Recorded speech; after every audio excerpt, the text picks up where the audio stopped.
జగన్మోహన్ రెడ్డి ఇంట్లో వాళ్ళకి న్యాయం చేయలే, వాళ్ళని అక్క చెల్లెలు అంటున్నారు. జగన్మోహన్ రెడ్డి ఇంట్లో వాళ్ళకి హెల్ప్ చేయలే కానీ ఇలాంటి వాళ్ళకి చేశారే. జగన్మోహన్ రెడ్డి చెల్లెలు జగన్మోహన్ రెడ్డిని ఈ రోజు జైలు పంపేలాగా కుట్రలు పన్నితుంది. మీలాంటి వాళ్ళు బయటికి పోయి బూతులు తిడుతున్నారే. అయినా జగన్మోహన్ రెడ్డి నిన్ను రామ్మ వాసిరెడ్డి పద్మ నన్ను బూతులు తిట్టు అయినా పర్వాలేదు నువ్వే కావాలంటాడా, నువ్వే ఉండాలి పార్టీలో అంటాడా అన్నాడు కదా. అలాగే షర్మిల కూడా బయటికి వెళ్లి జగన్మోహన్ రెడ్డి మీద కుట్రలు పన్ని జైలుకు పంపేలా చేయాలని శత్రువులతో చేతులు కలిపితే రాచెల్లి నేను జైలుకు పోయినా పర్వాలేదు నువ్వు బాగుండాలని నా పక్కన కూర్చో అంటాడా. ఏం మాట్లాడుతున్నారు మీరు? ఎలా మీరు మాట్లాడతారు ఈ విధంగా? ఎవరో కార్యకర్తలు ఎవరో నష్టపోయారని మీరు చాలా బాధపడుతున్నారు. మీకు 3 లక్షలు వచ్చింది కదా నెలకి, పంచండి కార్యకర్తలకి. కార్యకర్తలు నష్టపోయారు, అది అందరం చెప్తున్నాం. కార్యకర్తలు వైఎస్ఆర్ కాంగ్రెస్ పార్టీలో నష్టపోయారు, కష్టపడ్డారు, బాధితులున్నారు. ఈ రోజుటికి కూడా పూట గడవని కార్యకర్తలు ఎంతో మంది జగనన్న మీద ప్రాణాలు పెట్టి పనిచేస్తున్నారు. మీలాగా 3 లక్షల జీతం తీసుకుని కేబినెట్ ర్యాంకు తీసుకుని బయటికి పారిపోలేదే, బూతులు తిట్టట్లేదే జగన్మోహన్ రెడ్డి గారిని. జగనన్నని ఇక్కడే ఉండి ప్రశ్నిస్తున్నారు, జగనన్న మారు మారు అని. ఎవరు మీలాగా అలాంటి వ్యక్తి ఇలాంటి వ్యక్తి మమ్మల్ని బూతులు తిట్టమంటే మేము సోషల్ మీడియాలో తిట్టామని ఎవరైనా చెప్పారా? జగన్ ఏ సోషల్ మీడియా వాళ్ళనైనా బూతులు తిట్టమని చెప్తున్నాడా? మీకు తెలీదా ఆ విషయం? దయచేసి మీరు ఆలోచించండి. మీరెందుకు ఇలా మాట్లాడుతున్నారు? ఎవరు మీ వెనకుండి మాట్లాడిస్తున్నారు? అప్పుడేమో జగన్ దగ్గర ఉన్న వాళ్ళు మాట్లాడించారన్నారు, ఇప్పుడు మీ వెనక ఎవరుండి మాట్లాడుతున్నారు? ఇది కూడా మీరు చెప్పాల్సిన అవసరం ఉంది. వైఎస్ఆర్ కాంగ్రెస్ పార్టీ నచ్చలా, ఎందుకంటే అధికారంలో లేదు, ఇంకొక 4.5 సంవత్సరం కష్టపడాలా, అది మీ తరం కాదు. ఎందుకంటే మీరు కేబినెట్ ర్యాంకు తీసుకున్నారు, మీరు అక్కడ బాగా చాలా లగ్జరీ లైఫ్ ను లీడ్ చేశారు, అందరికంటే మీరే బాగా బాగున్నారు.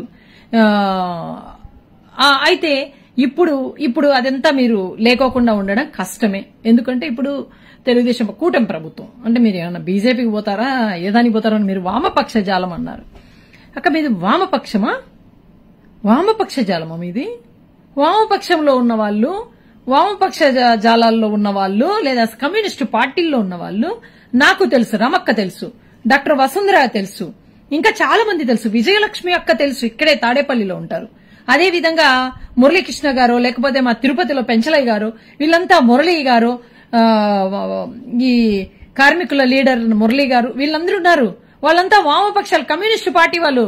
ఏదైనా ఎక్కడైనా సంఘటన జరిగితే నాకు వాట్సాప్ పెట్టి అమ్మా లక్ష్మి ఇది చూసావా అంటారు. అన్నా చూసాము మేము ఆల్రెడీ లెటర్, మా తెలుసులే మా చెల్లెమ్మ చూస్తారు. అది వామపక్షం వాళ్ళు ఎప్పుడూ కూడా అధికారాల కోసమో, లేకపోతే పదవుల కోసమో, లేకపోతే ఏ పార్టీలు అధికారంలో ఉంటే ఆ పార్టీల్లో మారాలనుకోవటమో అలాంటివి చెయ్యరు. వాసిరెడ్డి పద్మ గారు వాళ్ళంతా వాసిలేని పద్మ అని హెడ్డింగులు పెట్టారు. ఈ రోజు మిమ్మల్ని పొగుడుకుంటా హెడ్డింగులు పెడుతున్నారు. మీడియా అంతే, మీడియా అంతే. మిమ్మల్ని ఆ రోజు తిట్టిన బూతులు తిరిగి వస్తాయా? రేపు అధికారంలోకి 4.5 సంవత్సరం తర్వాత వైఎస్ఆర్ కాంగ్రెస్ పార్టీ అధికారంలోకి వస్తే, మీరు మళ్లీ ఈ పార్టీలోకి వస్తే, మీరు ఈరోజు జగన్మోహన్ రెడ్డి గారిని తిట్టిన తిట్లనికి వస్తాయా? వస్తే మీరు ఆలోచించండి. ఎందుకంటే నేను మిమ్మల్ని ఎక్కడా కూడా తప్పులు పట్టట్లా. మీరు దయచేసి వెళ్లాలనుకుంటే వెళ్ళండి, అది మీ ఇష్టం, మీకు ఆ హక్కు ఉందనుకుంటున్నా నేను. సో మీరు జగన్మోహన్ రెడ్డి గారిని మాట్లాడడం ఫస్ట్ ఆపండి. మీకు అర్హత లేదు, మీరేమీ నష్టపోలే, మీరేం బాధితులు కాదు. బాధితులైన వాళ్ళు ఉన్నారు, నష్టపోయిన వాళ్ళు ఉన్నారు. కాబట్టి వాళ్ళు మాట్లాడిన అర్థం ఉంది. కానీ మీలాంటి వాళ్ళు నాలాంటి వాళ్ళు పదవులు అనుభవించి అయిపోయిన తర్వాత బూతులు తిట్టడం అన్నది పద్ధతిగా ఉండదు అని మీకు చెప్పదలుచుకోవడానికే నేను ఈరోజు ఈ వీడియో మాట్లాడుతున్నాను. అదేవిధంగా మీరు గతంలో అనేక విషయాల పట్ల మీరు స్పందించిందంతా అబద్దాలు అని మేము ఈరోజు అనుకోవాల్సి వస్తుంది. మహిళా కమిషన్ నుంచి 5 సంవత్సరాలు నేను సమర్థవంతంగా నడిపానన్నారు. 5 సంవత్సరాలు మీరు సమర్థవంతంగా నడపడం కాదు, మీరు 4.5 సంవత్సరం మహిళా కమిషన్ చైర్పర్సన్ గా ఉండి మీరు జగ్గయ్యపేట సీటు కావాలని మీరు రిజైన్ చేస్తానన్నారు. మీరు రిజైన్ చేస్తే మీకు సీట్ ఇప్పుడు ఇవ్వలేమని చెప్పారు. చెప్తే ఎమ్మెల్సీ ఇవ్వండి, నేను రిజైన్ చేసి పార్టీకి పనిచేస్తానని మీరు రిజైన్ చేసేశారు. అది జగన్మోహన్ రెడ్డి ఇచ్చిన పదవి మీది కాదు, అది మీదది. ఒక ముఖ్యమంత్రిగా, ఒక ముఖ్యమంత్రి స్థానంలో ఉండి ఒక మహిళను నియమించాలి కాబట్టి మీ పేరుతో ఆ రోజు ఆ పదవికి మిమ్మల్ని సెలెక్ట్ చేశారు. అది జగన్మోహన్ రెడ్డి అన్న గొప్పతనం. ఎస్, మెంబర్ గా నన్ను సెలెక్ట్ చేశాను, అది కూడా జగన్మోహన్ రెడ్డి అన్న గొప్పతనం.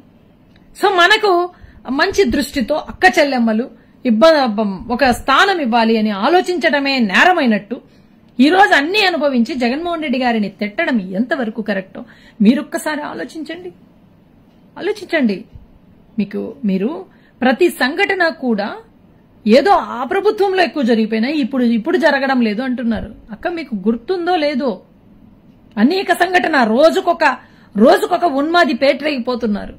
ఆడబిడ్డలు అదే అనిత గారు అన్నారు, పరువు గల కుటుంబాల్లో ఉన్న వాళ్ళు, గౌరవము పరువు ఉన్న వాళ్ళు బయటకు వచ్చి కంప్లైంట్లు ఇవ్వలేదన్నారు.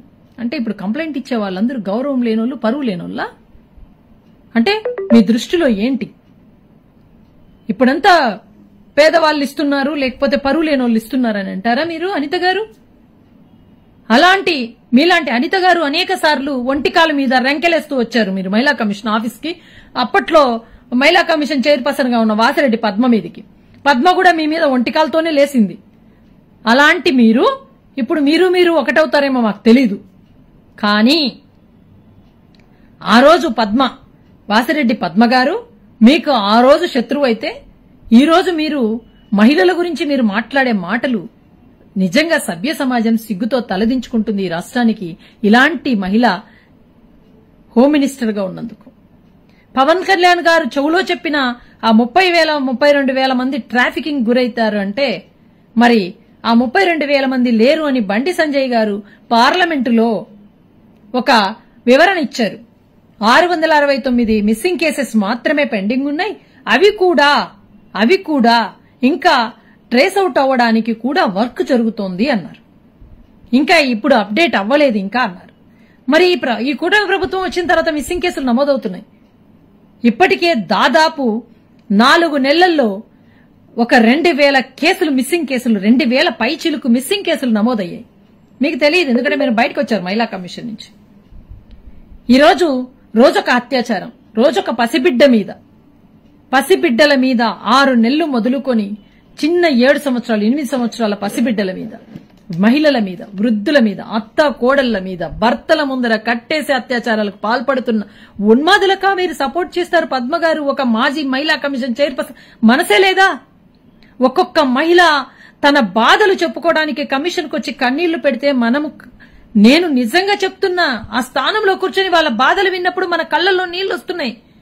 అలాంటివన్నీ ఉత్తది మేమేదో ఆ రోజు ముఖ్యమంత్రి చెప్తేనే మేము స్పందించాము అంటే మీరు మహిళల కోసం స్పందించలేదని మీరు ఒప్పుకుంటారా?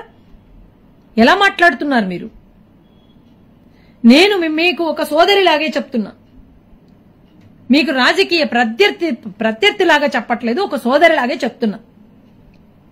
మిమ్మల్ని అత్యంతంగా అభిమానించి మీరు తిరుపతి వస్తే మిమ్మల్ని రెస్పెక్ట్ చేసి చూసుకున్న ఒక సోదరిగానే చెప్తున్నా. మహిళా కమిషన్ రాకముందే మీరు చాలా గొప్ప నాయకురాలు అనుకున్నాం, మంచి వాగ్దాటి ఉందనుకున్నా. అంటే ఇదంతా లేదు, నేను మాట్లాడింది కాదు, నేను చేసిన పని కాదు, ఇదంతా జగన్మోహన్ రెడ్డి గారు ఆయన సన్నిహితంగా ఉన్న వాళ్ళు నాకు చెప్తే నేను చేశాను అని మీరు చెప్తున్నారు. అంటే మీరు ఏంటి అన్నది మీరు ప్రూవ్ చేసుకోవాల్సిన అవసరం ఉంది. అయితే మీరు ఇప్పటి వరకు పక్కన ఎవరో చెప్తే చేశారు అన్నది మీరు ఒప్పుకుంటున్నారు. మీ అమ్మగారిని నేను కూడా అమ్మ అని పిలుస్తా, అంత సన్నిహితంగా ఉంటాను. ఈరోజు మిమ్మల్ని ఒక మాట కూడా నేను వేరేగా మాట్లాడతలుచుకోలే.